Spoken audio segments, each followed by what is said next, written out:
हरे कृष्ण जीवन यात्रा कार्यक्रम आउ गोटे नुआ एपिसोड रे आपण के स्वागत जनाऊे। मुई प्रेम सागर गोविंद दास पश्चिम ओडिशार बहुत सुंदर भक्त जड़े आज आमर गहन में अच्छा तांकर मुखर आसन सुनमा पूर्वर लाइफ स्टाइल काण थिला आउ इस्कन के आसला परे तार लाइफ स्टाइल काण रही। हरे कृष्ण प्रभु। हरे कृष्ण प्रभु। सर्वप्रथम आम जीवन यात्रा कार्यक्रम रे आपन को बहुत बहुत स्वागत जनाऊँ। आम ये चैनल माध्यम रे बहुत दर्शक आपण विषय आपण जीवनी विषय किछिटा जानबा चाहछन।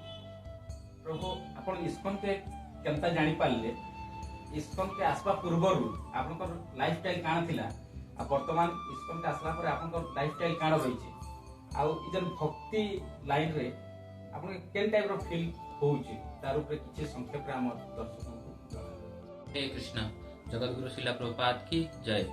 तो मोर ना जशवंत साहू आउ मोर घर पदमपुर आउ मुई बीएससी केमिस्ट्री ऑनर्स से मोर ग्रेजुएशन करी छे आउ मुई इस्कन रे 2018 रे मुई जेते बेले ग्रेजुएशन चली थिला सेते बेले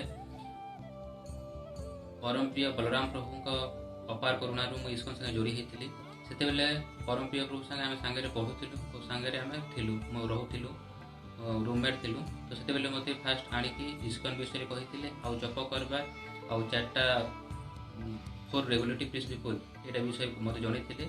आ मुई इस्कन के आसला परे मुई एबे जानि पारु छे कि दुनिया रो केनता हालचाल अछि जेंता कि एबे पिला माने देखबार के गले मद मांस खाई की ताकर अवस्था केनता अछि। तो मुई बहुत नित्य धन्य मान करू छे कि मुई इस्कन संगे जोड़ी हैला परे मद मांस खाइबार कि आउ भी जेते भी बैड हैबिट्स हला तानु दूरे की रहछे इरा के निजके मुई निजे भाबी करी निजके मते इस्कन के मुई निजके माने बहुत धन्यवाद देसी।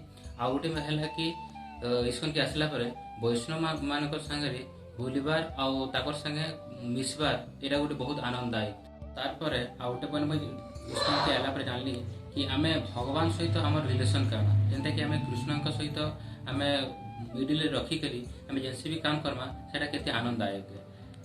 तार परे आ गोटे जिनिस देखा के पाइली कि बाहर लोग माने वर्तमान सब बेले 24 घंटा इंद्र सुख भोग रे लागि छ। इंद्र सुख भोग करवा द्वारा से माने 24 घंटा इंद्र सुख भोग तो कोछन तार परे सब केते डिप्रेशन रे रहउछन से माने। तो आमे काना करूछु इस्कन के आसला परे आमे 12 मास रे 13 पर्व काना इन 24 टा पर्व आउ भी अधिका पर्व आमे पापाली करी निछि केते आनंद मने करी आउ केते निछि खुशी अनुभव करूछु आमे। तार परे मुई लास्ट रे हिज डिवाइन ग्रेस एसी भक्ति प्रधान स्वामी प्रभुपाद को मुई धन्यवाद देमी।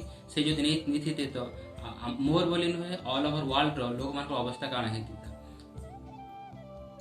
समस्त स्टूडेंट मान को मोर अनुरोध कि मुई निजर एक्सपीरियंस रु कहूछे कि मुई इस्कन के आसला परे कि हमर पढ़ापढ़ी बाबद रे बहुत लोकर धारणा अच्छे कि भक्ति जदि करमा तो पढ़ापढ़ी हम कर पारो। तो एटा भूल धारणा है एक्चुअली कि मुई इस्कन आसला परे मोर पढ़ाटा डबल हो जाए निजर जो टाइम वेस्टा हेसी से टाइम वेस्टा नहीं करी निजर मनटा कंट्रोल करके आमे डिसिप्लिन मेंटेन करि पारछु। इरा हम इस्कन रो सिखिछे। तो जते भी स्टूडेंट अछन ई भावना दूरे करी निजके इस्कन सहित जोड़ी करू जहा द्वारा कि जानि पारबे कि एक्चुअली कि जिन हमें जप करबार द्वारा केते हमको हमर प्रॉफिट हेसी सेटा हमें जानि पारबे। तो स्टूडेंट मान को अनुरोध समस्ते आसी करी इस्कन सहित विषय जानून और जप करबार हैला इरा हम सब सीखो। मुई आपण मान को वीडियो माध्यम रे समस्त अनुरोध करूछे कि इस्कन संगे जोड़ी हो और निज के खुशी रखबा और भगवान को सहित निके कनेक्ट करू। तो आपण माने निज निजर पाखर अंचल रे जो भी इस्कन सेंटर रहे जाई कि तो से प्रभु मानकर अंडर रही कि गाइडेंस रे रही कि निज के कृष्ण का सहित जोड़ी करू। बहुत बहुत धन्यवाद प्रभु। कथा कथा रे बहुत सुंदर कथाटे कही गले जेतु से गोटे स्टूडेंट लाइफ रो आइछन इस्कन सहित जुड़ी थीछन। तो बहुत पेरेंट्स रो अभिभावक रो गोटे क्वेश्चन टा मन रे थिसी कि कोटा हमर इस्कन जदि जीवा बेले तार पढ़ारे डिस्टर्ब हबा हैम्पर हबा किंतु ई जिनसटा संपूर्ण मिछ। एक्चुअली इस्कन टा शास्त्र मत रे ही चलसी जा द्वारा गोटे छुआ मन भितर गोटे डिसिप्लिन टा आसी और कंसंट्रेशन टा तार बढ़सी एकाग्रता बढ़सी तो से मुझे रिक्वेस्ट करवा चाहिए आपनकर छुआ पिला को आज दुनियाटा जनता है ना से भितर भल जदि संस्कार देवा चाहिए भल मनुष्यटे करवा चाहिए संस्कार मूल दुआटा यहाँ इस्कन रे आपण मैंने जोड़ी थुआ कि पिला छुआ के जोड़ी कर निजर मंगल करवार सहित निजर परिवार मंगल करन निजर साई पड़िशार मंगल करन आपनकर जदि भल हवा निहाती भावे आपन परिवार मंगल हवा इटा चिंता करके जे जेन जगह अच्छन ये वीडियो माध्यम रे एति वार्ता आमे दमा कि से इस्कन जेन अनुष्ठान गुड़िक अच्छे ता सहित जोड़ी हुन आ निजर जीवन के सुखमय करन। धन्यवाद। हरे कृष्णा हरि बोल।